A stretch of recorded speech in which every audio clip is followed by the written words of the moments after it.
Hello and welcome to Pat Bear's Anime Club.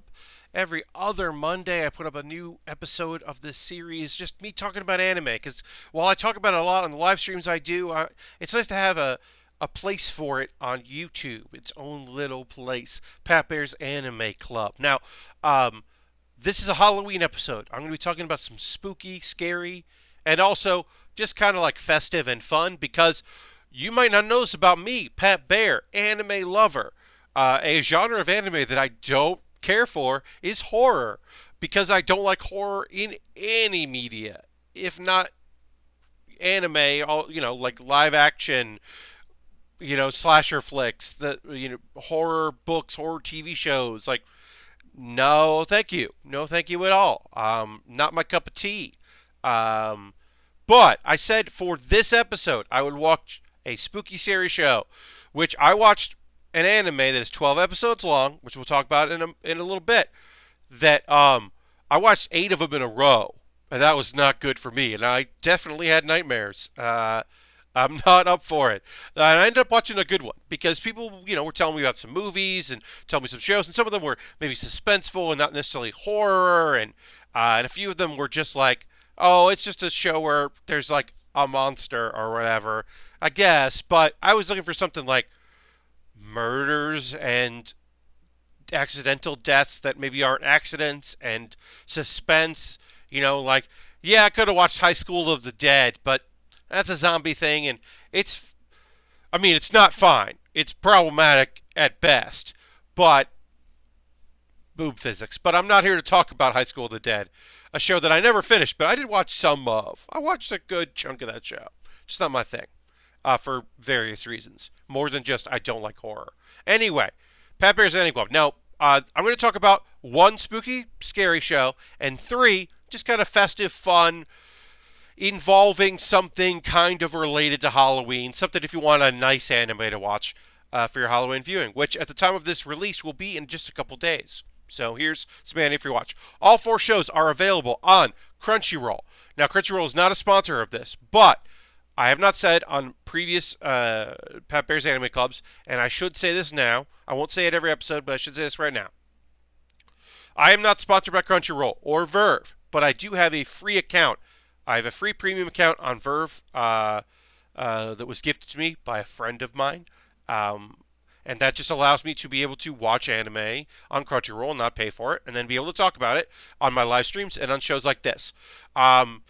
I currently have that account. I pay for Hulu. I occasionally have Netflix, although I don't keep it monthly. And I have a friend's account if I have to watch something on Funimation, but I tend to not watch Funimation that often. I also have Amazon Prime, but these days there's nothing on there that I'm watching. There's some older stuff that I do like, or in the last couple of years, there have been a few things that came through that I've checked out on Amazon. But yeah, I don't pay to watch Crunchyroll stuff. And I want you to know that. Because that way, if you need to take something with a grain of salt, you've got it. You got the ability to do that.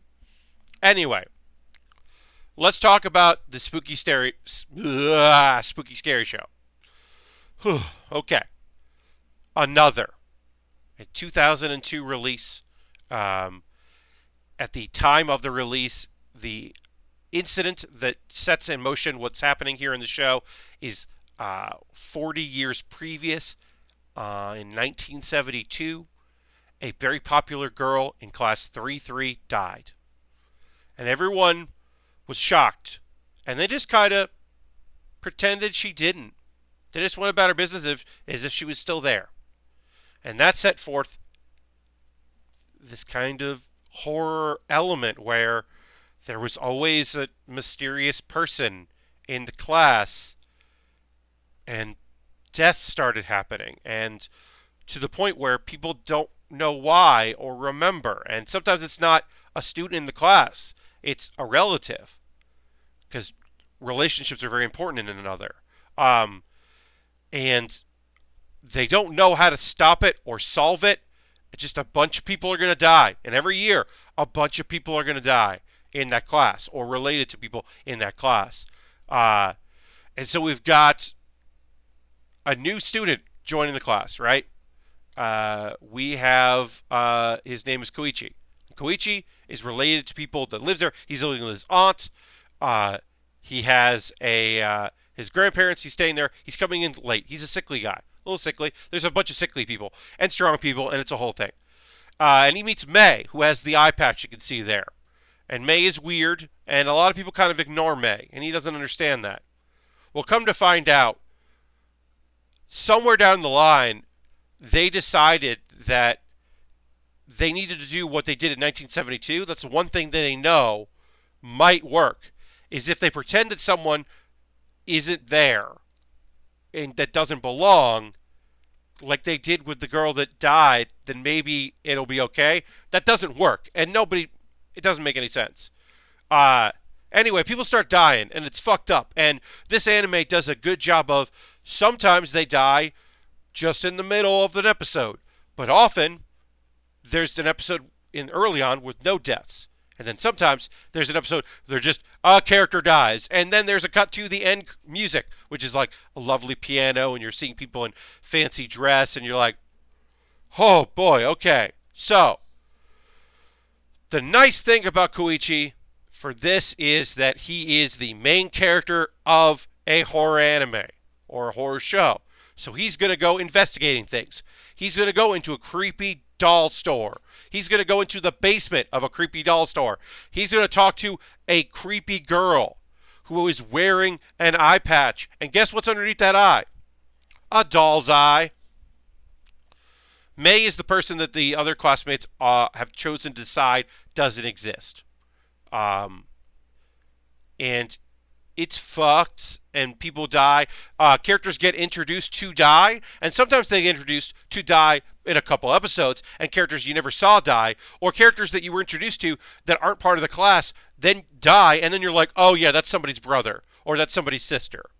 And you're like, okay, fuck, alright, let's figure out this mystery.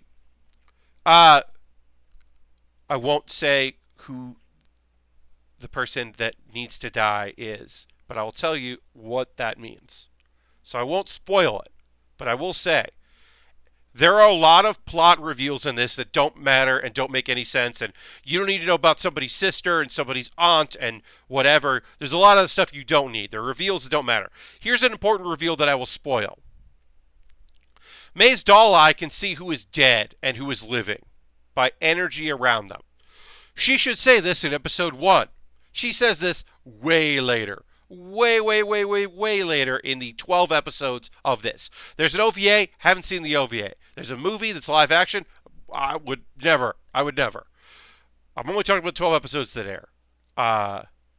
Also, if you're looking at these characters, you go, did I ever see an anime clip where they're just dancing? That's, Koichi has like a daydream of them dancing. Anyway, it's very important that you can see who's dead because there's a ghost. There's someone who died pretending to be living there.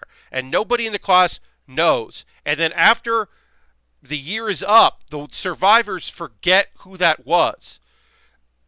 They will never remember it. And then there won't be photographs, there won't be anything. The only way you know is because somebody left a cassette tape. Somebody, while they still had their memories, left a cassette tape letting them know that the reason why he knows and that class was spared at a certain point is because he accidentally murdered someone. And it turns out that person was already dead. And once it died, realized it. Now that person doesn't have those memories anymore. That's why they made the recording. And you'd hope that the next year's class found that, but apparently they didn't. This was a couple years ago. It's a whole thing. There's suspense. There's some grisly murders, and also sometimes where they pull away and they don't show you the grisly. There's one particular murder that I'm glad that they had some restraint with. Overall, this show freaked me out, but it's really good. Voice acting is good. The characters are fun. There's just enough like, no, don't go down there, that you could enjoy it with friends if you wanted to do that. And some of the murders are very surprising. And they also do a few like, oh, this is where he's going to die, right? No? Okay. And like I said, there are a couple characters, they live a lot longer than I thought they would, which is great. I'm going to drink a little water right now because I'm not going to edit this. I'm just going to film it and put it up. I give another a Pat Baer Anime Club recommendation. It may not be your show. It's not in the genre that I would ever really watch. I don't know if I would watch another season if they made more. It's based on a manga, uh, but I did enjoy it, and I think you might too. So if you're looking for something spooky, psychological, with some twists and turns, and I don't think the doll eye thing, you know something's fucked up about that doll eye, because why does this girl have a doll eye, right? So the spoilers I gave might ruin it. I don't think they will. No spoilers in the next couple shows because don't involve twists and turns. Um, the other side of the coin. You know what I do really like? What really makes me happy when it comes to anime? I love slice of life shows. And I got 3 slice of life shows to talk about for you. And we're going to start with the best slice of life show I've ever seen that fits in the mood. And I got to move my mouse over so I can click on it. I'm talking about Flying Witch. I'm talking about Flying Witch. Art for this is a little compressed. I apologize for that. I didn't realize that. Flying Witch is an incredible, beautiful, lovely slice of life. When I tell you that nothing happens in the show, because that's honestly what slice of life is, right? Slice of life is just day-to-day stuff, mostly mundane. If there is some incredible things, they don't really dwell on it being incredible. They just go through their lives. It's a story of a witch in training who moves in with her cousin's family to be more near nature, and her sister visits. And it's the world of magic. They're being exposed to magic. She's a witch in training. And you see the eyes from a young girl learning about magic and deciding she'd like to be a witch as well. There's nothing to spoil about this show other than to say that fantastical things happen.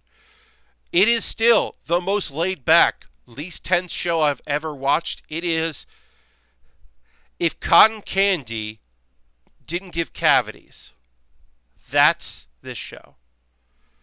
Oh boy, it's just lovely. Flying Witch is, look, there's a flying whale that people used to live on.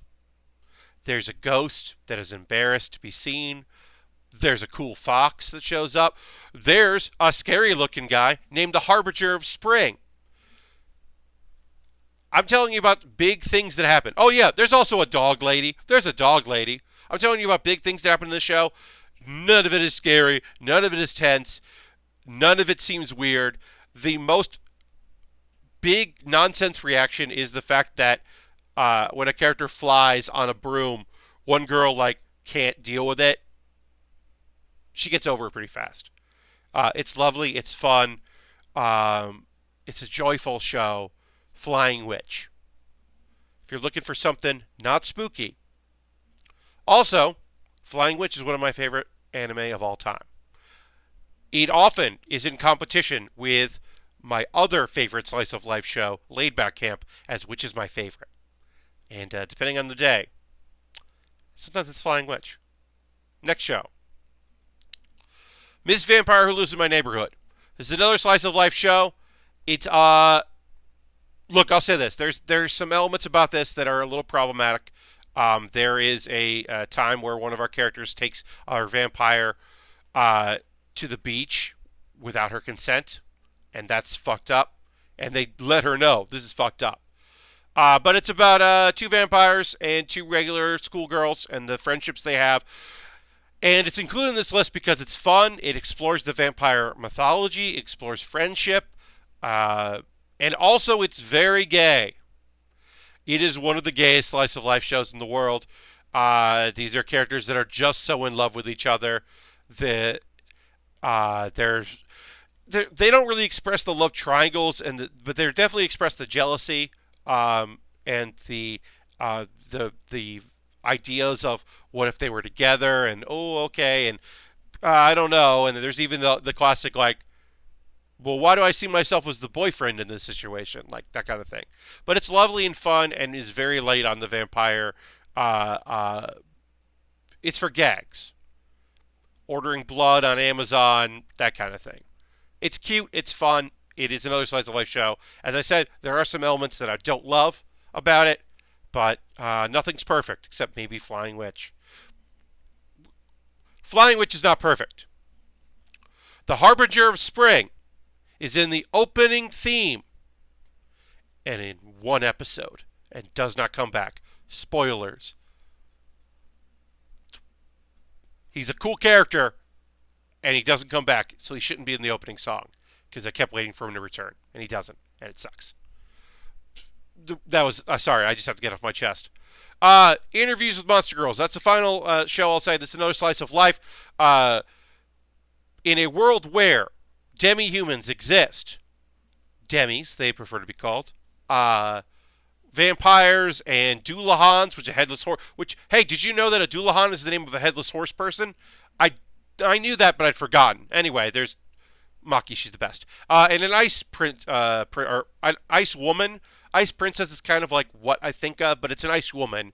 Some sort of, that's very Japanese folklore of women that have been betrayed or generations betrayed. Kind of like a banshee, but just like betrayed a lot and has ice powers. And also, the teacher in the red is a succubus. And that is generally just played for laughs. But yeah, they're very rare, and 3 of them show up in the same class, in the same grade at the same high school. And their teacher, who's always wanted to study demis and get to know them, suddenly has a coworker who is a demi and 3 students. And because he takes an interest, a lot of the series is the interviews with Monster Girls and Takahashi Sensei helping out the students. They're less so than than Miss Vampire Who Lives in My Neighborhood. There's still some stuff that's not great about this. Maki clearly has a crush on Takahashi Sensei because he's nice, and also a thing that I think is very fun about being a Doulahan. What she's looking for in a relationship is someone who is physically strong enough to hold her head, so that like he can carry her head around, like in a partner. That's important to Maki. But yeah, she's very obvious about her crush, and to the point where everybody knows, and no one is like, "Hey, that's your teacher." That's not great. And in fact, Maki kind of fucks around with it. There is a whole plot line of the principal being like, "You spent too much time helping these girls out," which they admit is true, but then also admit is still important. And there are 12 episodes of the show, and I really like it. The 13th episode is the OVA, and it's got some jokes that aren't great, even as far as how horny the show is. Now, I'm not against horny in an anime, of course. High school girls, of course. Using the succubus jokes, fine. At one point, a student sees the succubus character in like a bikini top because they're in a pool, and he like falls out of a tree because he's like freaked out. And you're like, okay, yeah, whatever. It's mostly just about friendship and support, and it's really fun. And it's fun characters. Maki steals the show. She's the best. When she gets like excited or nervous, sometimes the flame that comes out of her neck shoots up really high, which is really fun. But yeah, overall, it's kind of cool and kind of fun, and I really do recommend it. Like I said, it's horny, but it's good. Also, they introduced some characters that don't need to be there, and like I said, the OVA episode 13. That's I don't think I actually fully said that, so I apologize. Episode 13 is too horny, even for the show. They introduce a new character. There are a lot of jokes about her that are inappropriate and not cool, and it really feels like an OVA. Too much like an OVA. So just watch the first 12. You don't need to watch the 13th episode. But yeah, it's a fun show about friendship and support and finding people that aren't necessarily your experience but can share your experiences with, and getting a support network. And it's a fun show. And that's going to do it. Boy, I don't know how to make these shorter. I know how to make these shorter. I could write a script. I haven't been writing a script for these, as you can tell by the fact that I am occasionally disjointed and jump around. Maybe I will someday. I don't know. Also, what I don't know is what I'm going to do in 2 weeks. I have a bunch of topics I'd like to do. I'm going to do an episode about the idea of the anime club, the lost history of anime clubs when torrenting wasn't a thing, when streaming services weren't a thing, where people were getting fan subs and getting legal VHS tapes and laser discs and having clubs where you could trade and watch together. The name of the show and what that's based on. I'd like to do an episode of that. I'd like to do something on fan subs. I'd like to have a recorded story of the anime import store I worked at and the highs and lows of working in an import store in the late 90s, early 2000s. I should do an episode about isekai, the history of isekai, and some of my favorite and some of my least favorite. I have a lot of ideas, but you should, in the comments below, let me know what you'd like to see episode 4 of Pat Baer's Anime Club be about. Or if you have an idea, look, this episode came because somebody asked, I'd like you to do a thing about horror. In my first episode, someone left a comment. That's why this episode exists. I might have gotten there on my own, but I'm so glad I had that comment. Also, let me know about your favorite monster and demon shows. Do you really like Hellsing? Do you think High School of the Dead is great and I should shut up? Do you think Paranoia Agent is a horror show? I don't think it is. I think it's just a psychological thriller. But let me know in the comments what your favorite horror shows are, or just fun shows that you think, like, are you like, hey Pat, why didn't you talk about Karen? Because Karen is not able, you can't stream Karen, so I didn't talk about Karen. Karen is a lovely story about a boy and a vampire girl, and it's cute, and it's just a romantic comedy, but she's a vampire. She's a reverse vampire. It's a whole thing. Look up Karen. It's lovely. But you can't get it anywhere. Or you can't get anywhere legally. You've got to buy an expensive DVD. So I'm not going to promote that more than just there. But yeah, let me know what you'd like to see in episode 4 of Pat Baer's Anime Club in the comments below. Let me know what you thought of this one. Let me know if you watch any of the shows that I mentioned.